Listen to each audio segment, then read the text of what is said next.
Welcome to SportsBeat KC, the Kansas City Star's daily sports podcast. It's Wednesday, October 14th, and I'm Blair Kerkhoff. Today we're talking college sports in the Sunflower State. Kansas State is coming off its third straight victory, this one at TCU, and jumped into the polls. It's a great conference start for the Wildcats, who don't play this weekend, but the news isn't all good. Skylar Thompson, the starting quarterback and fifth-year senior, has been ruled out for the year because of an injury. How is K-State dealing with that news, and where does the program and Thompson go from here? Kellis Robinett is here to provide the update. After a break, we talk KU football and basketball with Gary Bedore. The Jayhawks named a starting quarterback for Saturday's game at West Virginia. That's a surprise. Gary tells you who it is. Also, college basketball practice starts this week, and Gary breaks down how KU will go about its hoop business with a schedule that's just now starting to come into shape. So let's get going talking college sports in the Sunflower State. Kellis Robinett covers Kansas State for the Star and Wichita Eagle. Kellis, how you doing today? I'm doing all right. How about yourself, Blair? Not bad. Interesting times at Kansas State. They just keep winning after the opener, of course. But once conference play started, they can't help themselves. They just win all the time. And now getting the polls as well. Number 22 in the coaches poll and the media poll, the AP poll. So it's good to see that. Wildcats coming off the 21-14 victory at TCU. It was their second road victory in the Big 12. But some other news broke this week on the Wildcats, and actually started with the announcement from Coach Chris Kleiman regarding the quarterback position. Take us through what's going on at quarterback for K-State.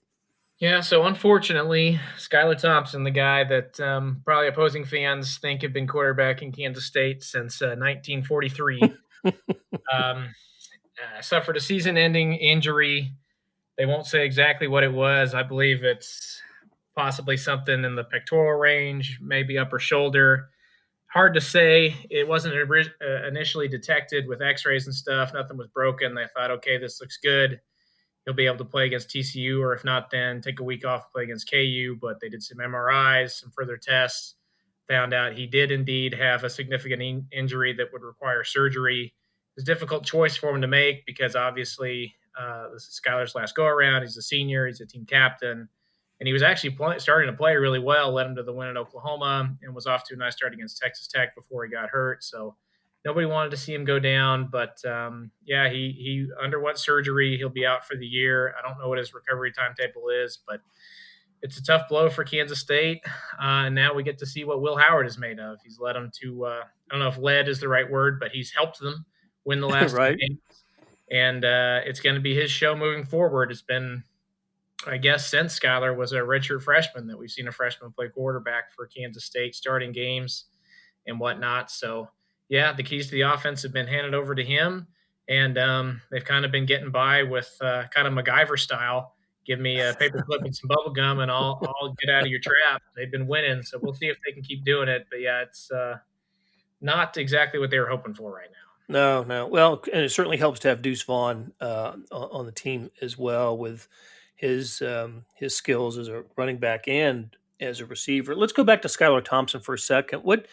He's in an interesting place in terms of his future. He's got a decision to make, and I guess in concert with Kansas State, he's already a fifth-year senior, as you said, but everybody who wants to come back next year can because of NCAA rules regarding the pandemic, and it would. I would think if you're a Kansas State fan, you entertain that idea and think, wow, that could be a pretty good thing. Have a guy with that much experience back, but that would crowd the quarterback room at Kansas State. So interesting. It seems like there's an interesting call to make here.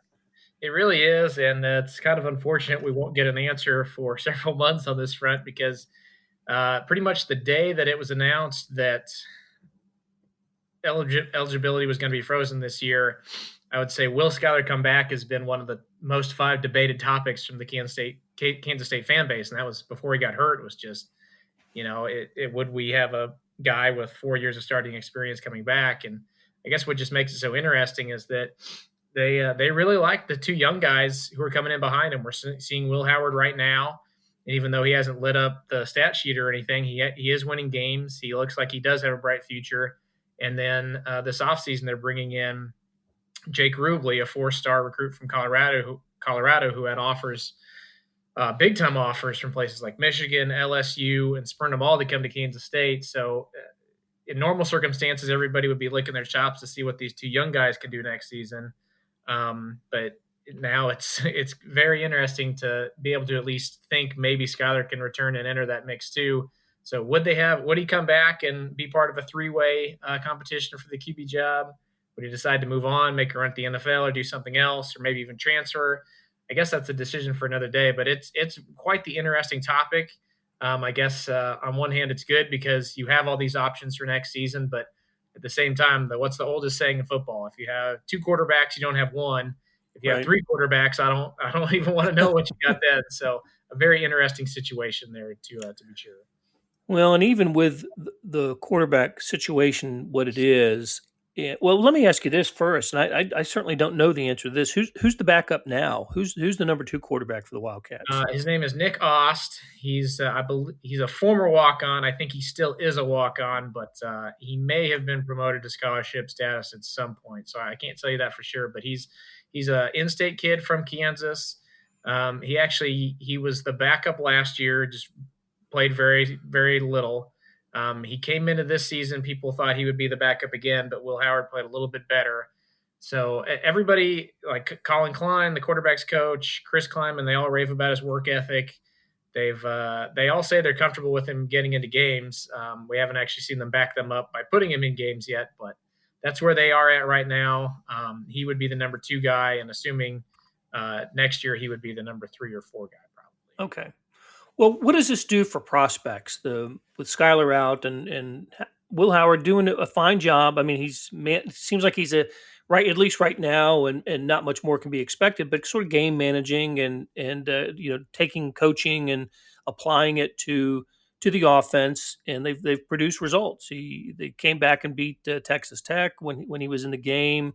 He lost. He came in. The Wildcats had the lead. They lost it, and they came back and won it in the fourth quarter. And then he basically played from in front the whole game at TCU. So, but he isn't Skylar Thompson, and so what? As I mentioned earlier, the Wildcats they're in first place. They're in the polls, and expectations have changed for the Wildcats since the opener, and people are looking at this as a season where they could play in the Big 12 championship game for the first time in the history of the 10-team league. Does the change at quarterback have an impact on people's hopes and dreams about this K-State team? I think it probably has to. I mean, before Skylar went down, I think they had a shot to get there. Their main competition was Oklahoma State and Iowa State. And obviously, Oklahoma or Texas could get hot, figure things out, and get back in the mix. But those were the 3 undefeated teams in league play, and if they could figure out a way to split games with those teams, I think they had a good shot of getting there. I still think that it's possible, but I think it's less possible without a senior leader like Thompson, just because the offense seems more limited now than it used to be, and it's not totally the quarterback thing. They've had issues on the offensive line keeping guys healthy. We saw Joshua Youngblood decide to transfer this week at receiver, and really just right now the only 3 things they have going on offense are the occasional scramble or design run by Will Howard, and the over the middle passes to Deuce Vaughn and Briley Moore, at least in the passing game. Obviously, they can get Deuce Vaughn involved in the running game too, but the vast majority, like 70% or more of their passing yards have gone to running backs and tight ends this year. And I just kind of worry that at some point that's going to catch up to him. Can you go a whole season without having any reliable receivers? Sebastian Taylor's been the closest thing they've had to one this far, but other than that, they haven't had any real outside passes, any deep balls to keep defenses honest. Can they keep winning this way?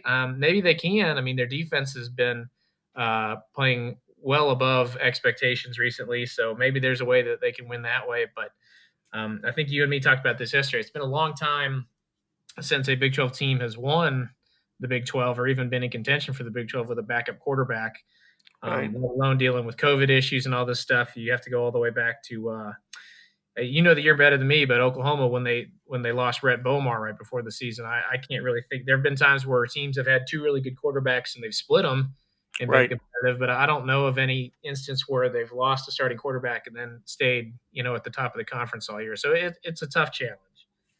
Yeah, that was 2006 when Oklahoma lost Bomar, and Paul Thompson was the guy, and he was a converted wide receiver playing quarterback for the first time, and Bob Stoops and the offensive coaching staff did a great job with him that year. They ended up beating Nebraska in the Big 12 title game at Arrowhead. Nebraska's quarterback in that game was Zach Taylor, now the head coach of the Cincinnati Bengals. So there's your Big 12 history moment with Kellis and Blair. So, hey, so let's talk about. I would have totally forgot about that. So thank you for your knowledge in that. Well, and it was kind of a forgettable Big 12 season. There was, the year before Texas had won the national championship, and going forward, at least around here, were the couple of really good years for Chase Daniel in Missouri. So it was like I said, not one of the notable periods, or at least seasons for Big 12 football. Hey, let's talk about Joshua Youngblood. That's really too bad. This guy was such an electric player for K-State last year. I've got his college football reference page called up, and I had to remember against whom he had his kickoff return touchdowns. He had one at Texas, one at Texas Tech, and then one against Iowa State. These were all in the second half of last season. So he was quite the impact player as a freshman for the Wildcats. And as you said, he has decided to enter the transfer portal. He wasn't getting playing time this year. I'm wondering what's the backstory there? I mean, it's like anything else, it's complicated, but it just seems like one of those situations where a guy comes in and has a bunch of success really early, and then it's difficult for him to manage those expectations in year two if things don't go perfectly, because I just keep thinking back to what his preseason expectations were when he said he wanted 1,000 yards as a rusher, 1,000 yards as a receiver, and 1,000 yards as a return man. But through four games this season, he's got 57 yards total, 0 catches, 0 yards as a receiver, 1 rush for 3 yards as a rusher, and I believe 3 returns for 54 yards as a return man. So not exactly what he was expecting there. I can't tell you exactly why he wasn't playing more. I think he was a high school quarterback, so he was still learning how to play receiver, and I don't know if that maybe caught up to him a little bit. He had off-season leg surgery. That might have slowed him down just a little bit. And I just can't really imagine how hard it must be to go from, being a freshman All-American to having all these expectations in year two, and then just basically doing nothing through 4 games. That's got to be incredibly frustrating for not only him and the coaching staff. Just from where I'm sitting, it seems like all that kind of just boiled to a point where he decided to leave. No, again, that's too bad for a team that is off to such a good start, and now probably needs a player like him with his skill set more than ever. But grass is greener somewhere else, and he'll decide to land elsewhere, maybe closer to his home. He's a Florida guy, right? Tampa, I think. Yes, he's from Tampa, and they actually have another receiver from Tampa coming in this season who actually really helped recruit. So they were hoping to build up a recruiting pipeline out there. It'll be interesting to see if this slows that down. Okay. All right, Kellis, great catching up with you. Of course, the Wildcats don't play this weekend. Their next game is October 24th against KU in Manhattan.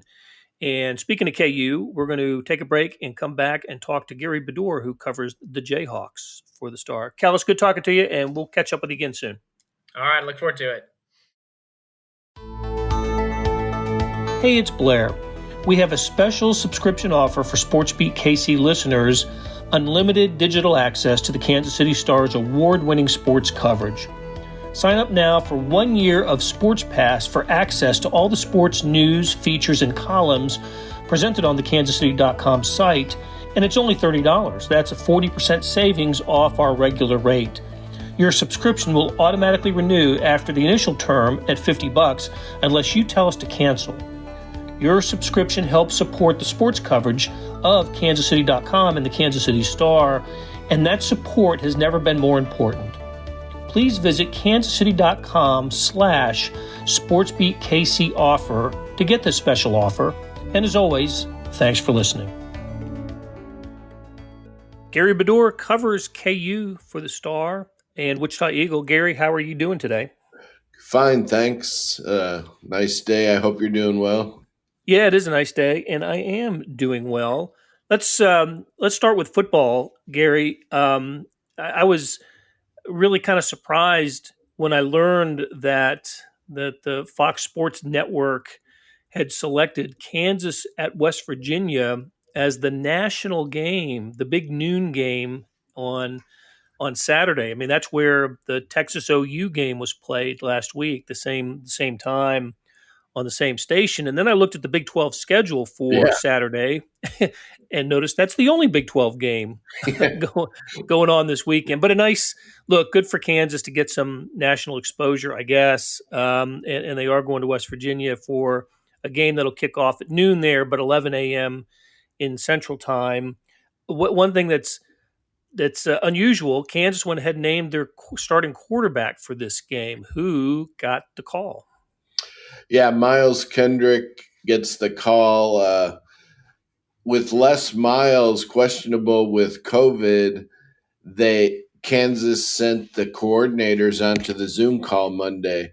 So when Brent Dearman, the offensive coordinator, got on, he immediately said that Kendrick would be starting, and they're trying something different this week because they've tried to keep it secret for the first three games. Every game was a blowout loss, and they're trying to build up the confidence of the team behind their starting quarterback. So they're trying everything. Besides that, Thomas McVitie has been out with a shoulder. He's supposedly healthy. But Jalen Daniels, the freshman, has a foot injury, and they haven't said he can't play, but reading between the lines, I think he's still out. So it was either McVitie or Kendrick. They decided to bolster Kendrick's confidence and go ahead and name him this week. And the third quarterback would be a freshman, Miles Fallon. So they're going with Kendrick. And they need to get their offense going because Jesse Newell and I had lunch yesterday, and he showed me all these stats. KU ranks near the bottom of the 76 teams playing football this year in almost every category. It's pretty crazy. They average 14 points a game. The next worst in the league is TCU at 27. Yeah, 14 points a game is not going to get it done in the Big 12. No. That's for sure. And now, look, they did have to play. They've played a couple of tough teams and conference teams in Oklahoma State and Baylor. And but look, it's and we thought this would be something of a, I don't know if safe rebuild is the right word, but they lost a lot of players from last year's team, and it was going to be a little bit of a struggle in Les Miles' second year, but not. I mean, some of these outcomes have just been head shakers, and maybe that'll change starting Saturday, and maybe it'll help that the Jayhawks name their starting quarterback a week in advance, or at least the public knows, and that'll help Miles Kendrick. So, 11 a.m. on Saturday, KU at West Virginia. But Gary, it is also the beginning of college basketball season, and I was thinking about this earlier this week that. College basketball lost its championship, right? It lost the NCAA tournament and to the pandemic. Yep. And so it had, it's had several months to get its season planned and started, and it is starting later, and like a couple weeks later than usual. And teams are scheduled, I think it's 3 or 4 fewer games in Division I than normal. But here it is, and there is a plan for these teams schedule wise and starting date wise. So KU begins this week, sometime in the next day or two, right? The practice begins. Yeah, they will hold their first practice Thursday. They could practice today if they wanted to, but you only get 20 hours a week, and Bill Self has it all meticulously planned. So the better day off this week is the first day, I guess. So they will practice. There are no exhibition games allowed this year, and no what they call secret scrimmages where you bring in another Power 5 team to scrimmage. So the first public viewing of the team will be a virtual late night that will be coming up at a date to be announced. Then there will be nothing except those guys practicing on their own until the Boise State opener in the Wooden Legend on the 25th of November in Florida. After that, they'll play the final or the consolation final against UCLA or Seton Hall. Then they'll play the Champions Classic in Florida against Kentucky. And a day or so before the December 1st Classic, they'll play somebody else in Florida. There's going to be a ton of teams in Florida for these different tournaments, and Kansas will play one of them, probably a mid-major, I would think, because otherwise all their games are going to be losable. Kansas will be favored, but you could look. You don't want. You know how it goes. Normally, teams play small schools at home, so I would assume the team will be a mid-major that they pick up in Florida. Okay, so you mapped it out well, but that means Kansas, they'll have 4 games in Orlando to begin the season, and it's not a coincidence that college basketball teams are in Orlando. That's where the NBA season finished and the NBA playoffs, and it's I think in the very same building that at ESPN's Disney complex. All these tournaments, and it's not just Kansas and these couple tournaments. I think I counted 8 tournaments, college basketball tournaments, are going to be played in Orlando in over, I think, a couple of week period. Starting November 25th is the first day that college basketball games can be played, and from there, for the next couple of weeks, there's going to be a lot of action in Orlando, Florida, including the Jayhawks. Yeah, there will be. I think that is right. 8 tournaments, and it's crazy, to see how that'll work out. There's a ton of Disney hotels there, and Disney is not, doing good business right now because of the pandemic. Right. So there will be a lot of teams, and Kansas will be there for at least a week to play those 4 games, probably a week and a half. So, it's crazy. I guess the Boise State opener, Boise's supposed to be good this year, but that is a team, more like a mid-major. So other than that, they could be all, high major teams that they'll be playing. At home this year, they played Creighton. They had to drop 3 pretty good games. Colorado, Missouri, and USC are all postponed, a year. So it's really insane. The schedule is not out yet. Supposedly Big 12 schedule is coming out soon, and Kansas schedule within a week or a week and a half. So Bill knows they'll be opening in Florida, so he'll at least know what is on the immediate schedule. Right, and you mentioned the games that had to be dropped from the schedule. Of course, one of those is Missouri.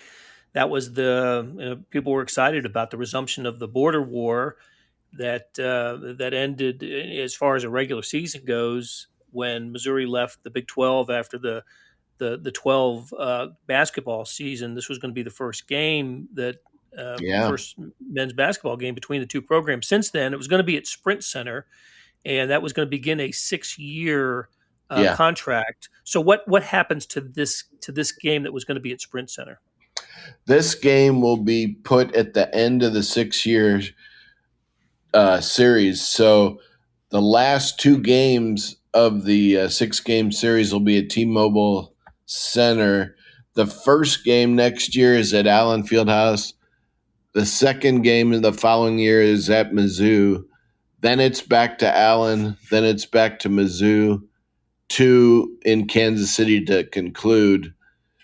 For weeks, I've been wondering about that game because T-Mobile Center hasn't had anything, I don't think, since the one Big 12 tournament game played there. And if you look at their website, everything on there is canceled or postponed except basketball games. They had never pulled the trigger and put on their website because I think K-State plays there. I think there's that tournament there. And on their website, those had not been officially canceled. But KU and Mizzou, I think, decided rather than play before 1,000 fans, if they allow anything at T-Mobile Center, they would postpone it a year and hopefully have real packed arenas for KU Mizzou if the pandemic is over, which it better be by then. Right. Well, 4 years from now, 5 years from now. Yeah. For sure. Well, we were all looking forward to to that game, and it would have been fun to see it, but we'll have to wait a year for that. Okay. Hey, Gary, it was great catching up with you, and we will talk to you again next week. All right. Thanks, Blair. That'll do it for today. Thanks to our production staff of Derek Donovan, Randy Mason, Beth Welsh, Jeff Rosen, Chris Fickett, and Savannah Smith. Tip of the cap to Kellis Robinett and Gary Bedore for talking K-State and KU sports. Links to their stories can be found in the show notes and on kansascity.com. Hey, we got another deal for you, especially for those who want a deep dive into the Stars' terrific Chiefs coverage.